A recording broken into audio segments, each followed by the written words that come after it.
Escalofriantes relatos de policías. Objetos demoníacos. Como policía, podría llegar a sorprender la cantidad de casos que se resuelven y que quedan aún con un gran misterio. No nos hace falta ser detectives para recaudar información, pero en ocasiones eso no basta, y la institución nos exige no ir más allá. Es por eso que quiero compartir con ustedes este relato que vivimos mi compañero y yo. A ambos nos pareció increíble cómo algo que no debió dejarse pasar quedó en el olvido, sencillamente por la falta de pruebas y todas las especulaciones. Quiero creer que si no le prestaron atención, fue porque el miedo jugó un papel importante y que hay algunos policías que, por muy valientes que fueran, no se atreven a involucrarse en lo desconocido. Ocurrió un día en el que quería descansar por los arrestos complicados que realizamos al mediodía. Nuestro turno se iba a extender hasta la noche y no veía la hora de llegar a mi casa para acostarme a dormir. Conversaba con mi colega mientras transitábamos en la patrulla. Este me contaba sobre los problemas que presentaba con su pareja, mientras yo lo aconsejaba. Yo tenía presente que nunca me hacía caso, pero le demostraba que estaba ahí para él.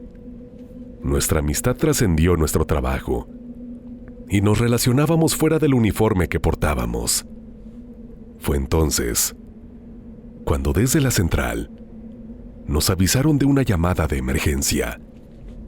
Una mujer reportó que se hallaba encerrada en una habitación y que, desde el otro lado, su pareja sentimental intentaba hacerle daño con un objeto punzocortante. Logró trabar la puerta para impedirle el acceso, pero en medio de su desesperación, confesó que era posible que la resistencia no aguantara para siempre. De inmediato nos pusimos en camino apenas nos dieron la dirección de la vivienda. El reloj señalaba las 10 de la noche y mi compañero y yo nos mirábamos las caras. Parecía una situación compleja en la que probablemente íbamos a tener que recurrir a la fuerza bruta para poder controlarla y resguardar a la víctima. Finalmente llegamos. Fue una fortuna que la puerta principal de la casa no tuviera seguro. Desenfundamos nuestras armas y las mantuvimos en alto mientras nos paseábamos por la sala. Nos guiaron los gritos de la mujer provenientes desde el segundo piso y los golpes que el agresor le daba a la puerta. Subimos rápidamente las escaleras y entonces lo vimos desde el pasillo. Lo apuntamos y le exigimos que se quedara quieto, que soltara el cuchillo y pusiera las manos contra la pared. Sus ojos estaban exageradamente rojos y de su boca goteaba abundante saliva. Pensamos que estaba bajo los efectos de algún estupefaciente o sustancia alucinógena y por eso procedimos con mucha precaución. Soltó el cuchillo dejándolo caer, pero nos dijo que quería que se detuviera, que él no quiso hacer nada de eso, pero que no tuvo elección. Se arrodilló y cuando quedó indefenso, aprovechamos para esposarlo. Después de eso le hice saber a la mujer que podía salir porque la situación estaba controlada. Mi compañero bajaba al agresor, mientras pedía apoyo de otra patrulla en caso de que algo sucediera. La mujer me abrazó inmediatamente, entre lágrimas, y no dejaba de decir que estuvo a punto de morir, que su pareja iba muy en serio. Noté algunas cortadas en sus manos. Al parecer forcejearon, y de algún modo logró encerrarse en la habitación. Cuando la interrogué, me confesó que él no era así, pero que unas semanas antes comenzó a relacionarse con personas entre comillas peligrosas, según ella. Le pedí que me diera más información sobre eso, pero por alguna razón se negó. Lo turbio fue cuando volví a entrar a la casa y agarré el cuchillo con el que el hombre pretendía agredir a esa mujer.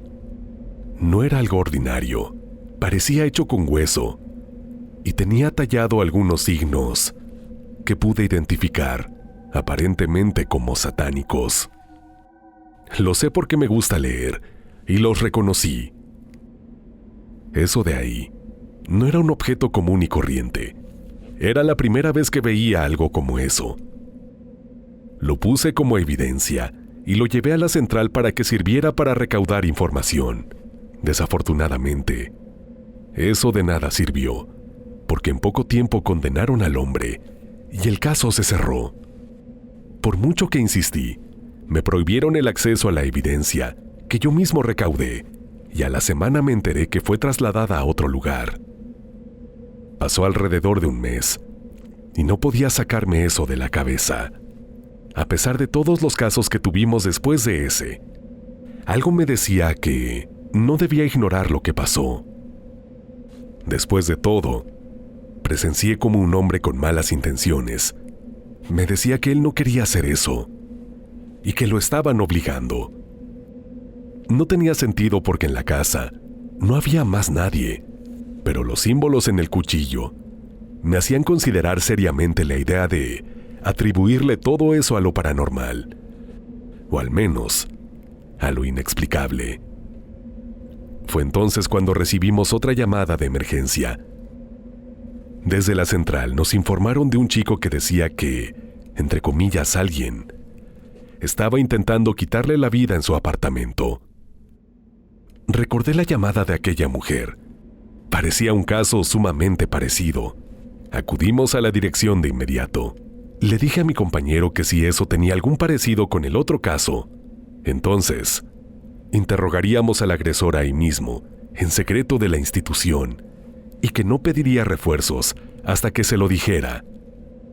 Me miró extraño y tal vez pensando que eso era una muy mala idea, pero al final decidió apoyarme. Llegamos al apartamento y en esa ocasión sí tuvimos que forzar la puerta. Las luces que iluminaban la sala eran LED de colores y he de confesar que en un principio me marearon. Gritamos varias veces el nombre del chico que llamó, pero nadie nos respondió. Tuvimos que ir de puerta en puerta hasta que llegamos a un cuarto donde vi una escena que nunca se borraría de mi mente.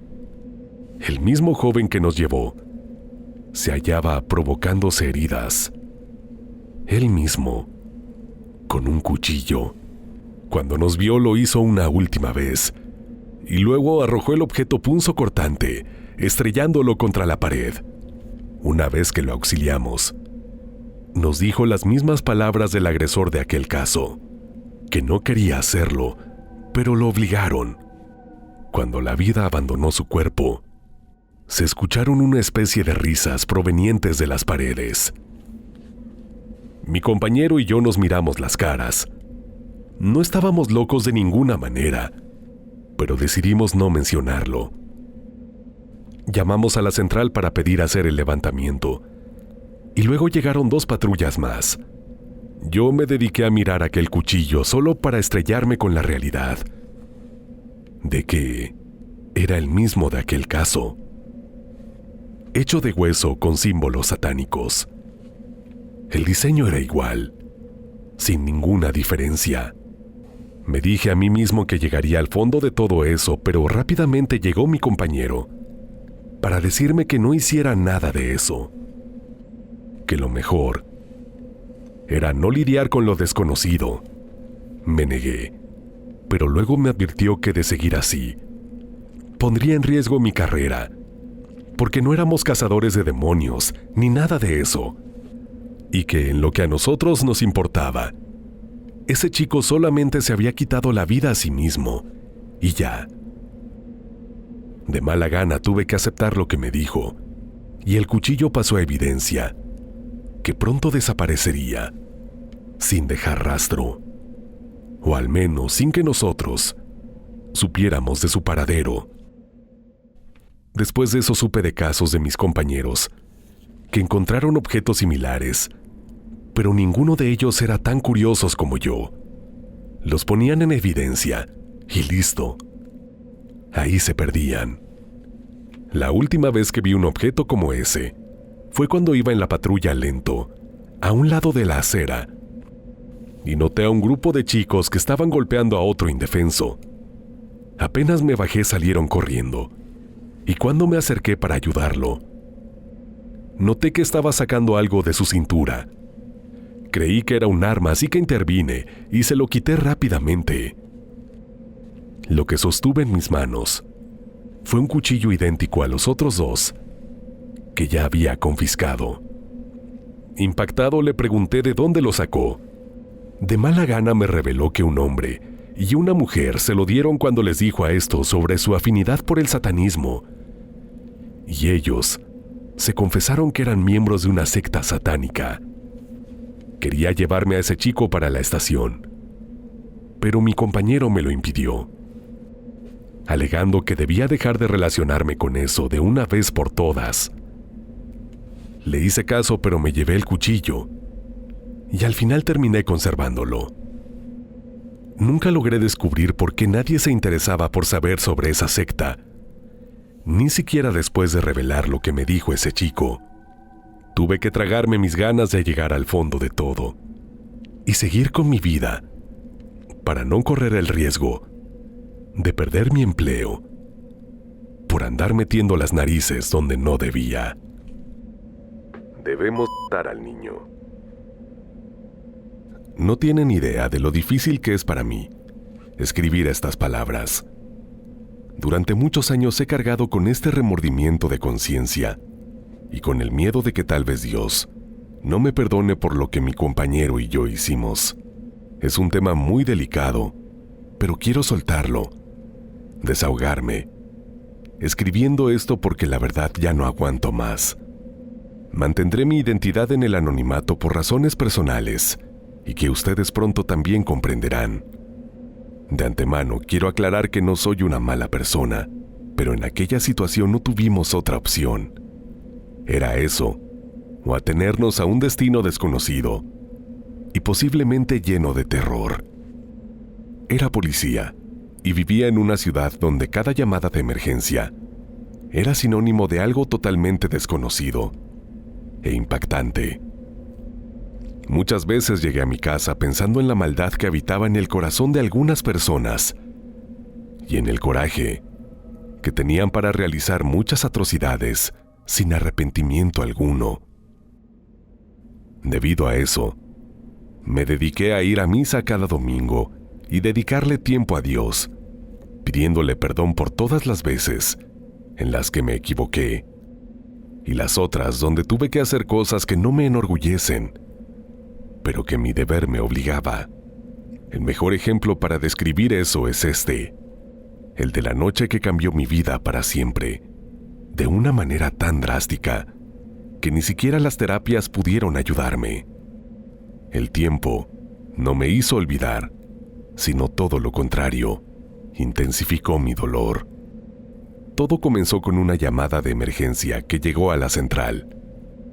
Cuando se comunicaron con nosotros, nos informaron de una mujer que aseguraba que tanto su bebé como ella estaban en peligro y solicitaban la presencia de oficiales de la ley para ponerlos a ambos a salvo. Después de que nos dijeran el edificio y número del apartamento, salimos disparados hacia allá. El cielo estaba despejado y sin luna. No sé por qué, pero antes de llegar ya me sentía muy nervioso. Mis años de experiencia quedaron en el olvido. Al notar que mis manos al volante temblaban, mi compañero se percató de eso y me dijo que me tranquilizara, que todo iba a salir bien. Y después podríamos irnos a casa para descansar, sin tener que pensar en lo que pasaría. No tenía idea de lo equivocado que estaba. Llegamos al edificio y subimos las escaleras corriendo ante la falta de un ascensor. Al llegar, abrimos la puerta girando la manija. La mujer que nos llamó estaba tirada en la sala, mirando fijamente a una pared y con la respiración muy agitada. Todas las puertas del apartamento estaban abiertas y al fondo, un televisor sin señal hacía un ruido tan molesto que casi nos dejaba aturdidos. Ayudamos a esa mujer a levantarse y lo primero que hicimos fue corroborar que no tuviera daños ni heridas severas. Al mirarme, me rogó que por favor hiciera lo que fuera para salvar a su bebé. Le pedí explicación de lo que pasaba, dónde estaba su pequeño y por qué ambos corrían peligro. Por mi mente rondaba la pregunta de por qué ella no estaba con él y cómo terminó tirada ahí en la sala. Se negó a decirnos algo en un principio, pero recordándonos que sin importar nada, teníamos que salvar a la inocente criatura. Sin más opciones, tuvimos que decirle que nos esperara ahí, y con nuestras armas en mano, registramos cada cuarto en busca de ese bebé. En la primera no había nada, pero todo estaba desordenado, como si un tornado hubiera pasado por ahí. En la segunda, todo parecía estar volteado, como si un niño con berrinche y sin control hubiese hecho de las suyas. En la del fondo, de donde provenía el ruido del televisor, encontramos al bebé en una cuna, parado y mirándonos fijamente. Después de desconectar la televisión, molesta, me acerqué al pequeño, pero antes de llegar se escuchó un ruido fuerte proveniente de afuera. Al asomarnos, notamos que se trataba de la puerta principal por la que entramos. Estaba cerrada. Rápidamente intuimos que debió de haber sido aquella mujer, y entonces pasó a ser nuestra principal sospechosa de lo que sea que ahí estuviera pasando. Ante nuestros ojos, ese bebé estaba a salvo, por lo que decidimos entonces salir y cerrar la puerta para indagar qué se traía entre manos esa mujer. Caminando por el pasillo presenciamos cómo las demás puertas se cerraron de golpe, sin que nadie las tocara, de manera muy violenta. Fue algo impactante, y con ese miedo tuvimos que seguir adelante. Luego escuchamos pasos que iban y venían por todo el lugar, como si personas que no pudiéramos ver nos pasaran al lado sin hacer contacto con nuestra piel. Mi corazón se aceleró, hasta más no poder, pero me negaba a voltear y mirar a mi compañero. Debía estar como yo, o peor, pero no se lo iba a demostrar. Éramos policías, y nuestro trabajo nos exigía ser valientes a pesar de todo.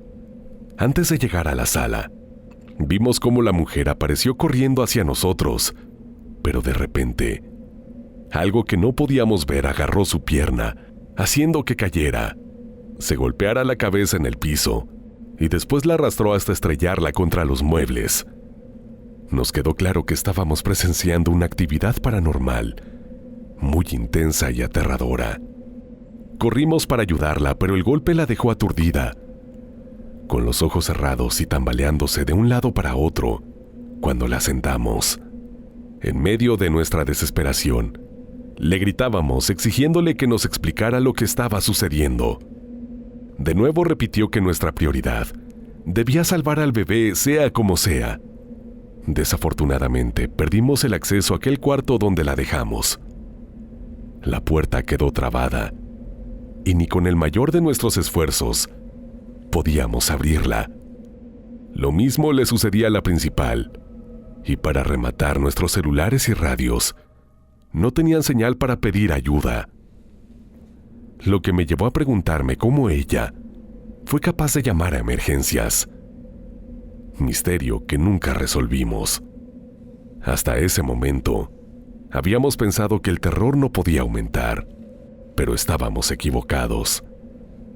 Cuando la mujer recuperó un poco de conocimiento, confesó entre lágrimas que la mala situación por la que estaba pasando la obligó a tomar una decisión drástica. Encontró libros de brujería y satanismo, donde aprendió a invocar demonios que le cumplieran todo tipo de peticiones. Optó entonces por hacer un ritual donde, al que invocó, fue al mismísimo diablo, pero que ni ella podía saber si era él u otra entidad del infierno. El caso es que al parecer hizo o dijo algo mal, y el ente demoníaco decretó que para dejarla viva y libre, tendría que quitarle la vida a su propio bebé, o de lo contrario, no saldría nunca de ese apartamento. Mi compañero y yo nos quedamos sin habla. de no haber visto todo lo que ya había pasado. No le habíamos creído ni una sola palabra de lo que contó. De nuevo nos rogó que salváramos al bebé, pero ya nos sentíamos en una situación igual o peor a la de ella. Ninguna puerta se abría. Y entonces, desde uno de los cuartos por la parte de abajo, salió una nota en la que se especificaba que nosotros dos estábamos en las mismas condiciones que la mujer, y la entidad nos exigió que le quitáramos la vida al bebé para poder salir de ahí con vida. De entrada nos negamos. Nunca haríamos una atrocidad como esa. Pero la persuasión y manipulación que usaron en nosotros fue a otro nivel. Comenzamos a escuchar voces y gritos de nuestras esposas e hijos por todo el apartamento. Nos rogaban que hiciéramos lo que fuera necesario, porque tenían miedo y un montón de cosas más. Pronto las lágrimas se salieron de mis ojos. Le rogué a Dios de rodillas que interviniera para que nos sacara de eso, impidiendo que se cometiera una locura. De los cielos no bajó ninguna respuesta, y la única que quedó con valor fue la mujer que nos acompañaba. A duras penas se puso de pie y decretó que no le haría daño a su criatura. Al instante, fue embestida por una fuerza invisible que la estrelló contra la pared en 3 ocasiones seguidas. Perdió la vida después de eso, y su cuerpo cayó justo al lado de nosotros. Eso era lo que nos pasaría a nosotros si nos negábamos. Pasaron alrededor de 30 minutos, y la entidad ya comenzaba a hacernos daño, tirándonos adornos y demás. Todo eso parecía una escena inventada y ficticia, pero era tan real como el aire que respirábamos. Fácilmente pudo ser una ilusión, si a nuestro lado no estuviera el cadáver de la misma mujer que nos llamó. La desesperación, el miedo, el terror y el horror se apoderaron de nosotros. Cuando caminamos por el pasillo hacia el cuarto de la bebé, la puerta se abrió por sí sola. Estaba claro que nos iban a dejar el camino libre para hacer lo impensable e imperdonable. No daré detalles sobre eso, pero sí lo hicimos. No nos quedó otra opción. Al rato todo se calmó. Las puertas se abrieron y la señal de los celulares y los radios regresaron. Pedimos refuerzos, una ambulancia, y dijimos que el autor de semejante crimen se había dado a la fuga. No daré detalles de cómo no nos relacionaron con la muerte de la pequeña criatura. Eso que hicimos no soy capaz de escribirlo. Después de eso nos sometieron a sesiones psicológicas que duraron meses. Luego yo mismo pagué otras de manera particular. Mi vida no regresó a la normalidad, ni siquiera después de 1 año. No volví a ver a mi esposa y a mi hija del mismo modo, y mucho menos a un bebé. Me daba miedo y a veces lloraba. No espero que Dios me perdone por lo que hicimos, porque no lo merecemos. Pero en ocasiones intento encontrar consuelo en que no tuvimos otra opción.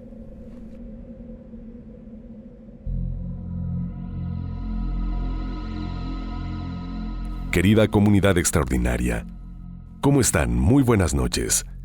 Me da un gusto enorme tener nuevamente la oportunidad de saludarlos en este espacio. Antes de continuar con los relatos, quisiera aprovechar para recordarles que ahora, gracias a este nuevo formato de relatos, tenemos un día extra de publicación a la semana. Así que si otra cosa no sucede, nos estamos saludando puntualmente cada martes y viernes en este espacio. Si aún no lo haces, únete a la comunidad extraordinaria, pulsando el botón de suscribirse y activando la campanita de notificaciones. Así no te perderás ninguna de las próximas entregas. Y por supuesto que te invito a añadirte a mi cuenta personal de Instagram, en donde nos podemos interactuar de una forma muchísimo más personal y cercana. Te espero en Locutoni MX. Locutoni MX.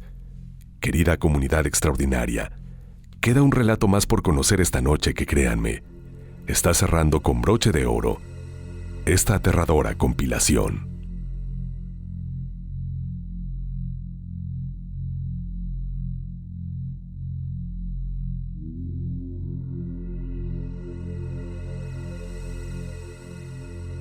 La profesora los tiene.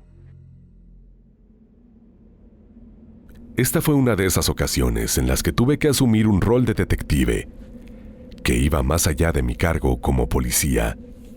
Ayudé en una investigación que al final nos dejó la piel helada cuando llegamos al fondo de todo.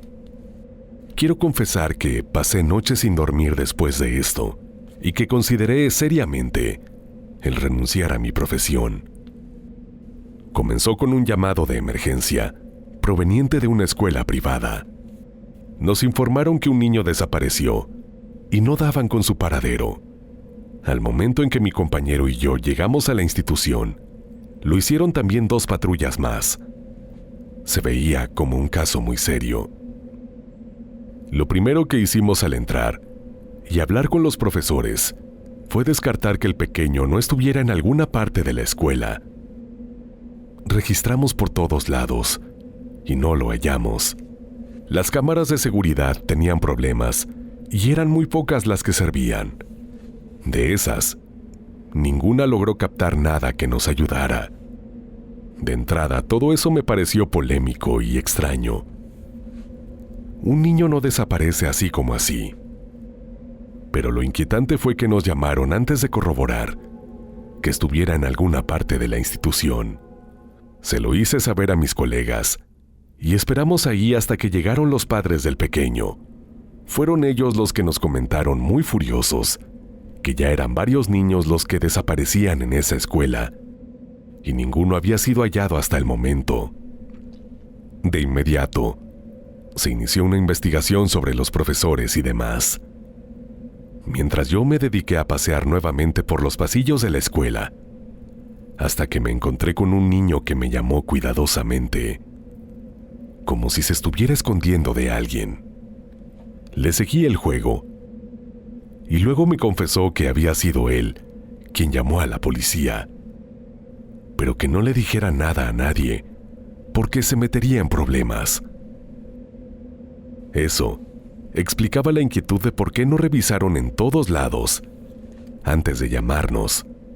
Conversando con él, me reveló que si alguien no entraba a su salón a la hora que era, después del recreo, normalmente desaparecía. Antes de irse, me dijo unas palabras que quedaron sonando en mi cabeza. La profesora los tiene. Salió corriendo y no pude seguirlo, pero sentí que me lo dio todo para resolver ese caso. Lo hablé con mis compañeros y todas las maestras fueron separadas e interrogadas en privado. Ninguna dijo nada. No teníamos pruebas para acusar a nadie, y sentía que si a todos se les revelaba lo que me dijo el niño, lo empeoraría. Para no hacer el cuento largo, nuestros esfuerzos ahí no valieron la pena. No hallamos al niño ni a ningún otro, y pronto el caso se archivó. Me pareció injusto, pero así lo decidieron mis superiores. Pasaron 2 meses, donde no me podía sacar de la cabeza el hecho de que normalizaran la desaparición de menores en esa escuela, hasta que un día le pedí un favor a una amiga de la institución y conseguí el informe de los días en que los otros niños desaparecieron. Ninguno fue reportado por la escuela, sino por sus padres. Indagué tanto que hallé un dato peculiar. En cada día que un pequeño desaparecía, se encontraba una ex profesora de, entre comillas, visita en esa escuela. Descubrí que fue una mujer muy querida y especial, pero me dije a mí mismo que nada de eso podía ser una coincidencia. Así que fui junto con mi compañero hasta su casa y le pedimos que nos dejara entrar, pero sin darle razones. Ella se negó en un tono muy grosero. Tuve presente que no podía mencionarle lo de los niños, porque arruinaría el elemento sorpresa. Pasó una semana, pero al final pude conseguir una orden de allanamiento, de la que poco quiero hablar. Al menos 7 oficiales entramos. Al notar la mirada desesperada y preocupada de la exprofesora, me di cuenta de que algo pasaba. Descubrimos entonces un sótano escondido, y al bajar, hallamos a los niños que desaparecieron. Pero no todos estaban vivos. Más de la mitad estaban pudriéndose. Entre ellos, aquel que me reveló los datos que me llevaron a descubrir la verdad. Me partió el alma darme cuenta de que no fui lo suficientemente rápido o astuto. El pequeño pereció y no hice nada para salvarlo. Cuando se interrogó a esa mujer, confesó que ella le ofrecía las almas de esos niños a un demonio que llevaba años adorando. No tuvo intenciones de negar nada, y por eso la condenaron a muchos años de cárcel. No saldrá de ahí nunca. Además, más de 10 profesores también fueron encarcelados, porque todos tenían conocimiento de eso, y en ocasiones le ayudaron a privar de la libertad a los pequeños en cada una de sus visitas a la escuela. En sus corazones solo habitaba maldad. Ese caso me marcó en especial cuando vi esos cuerpos allí abajo. Es algo que no le deseo a nadie.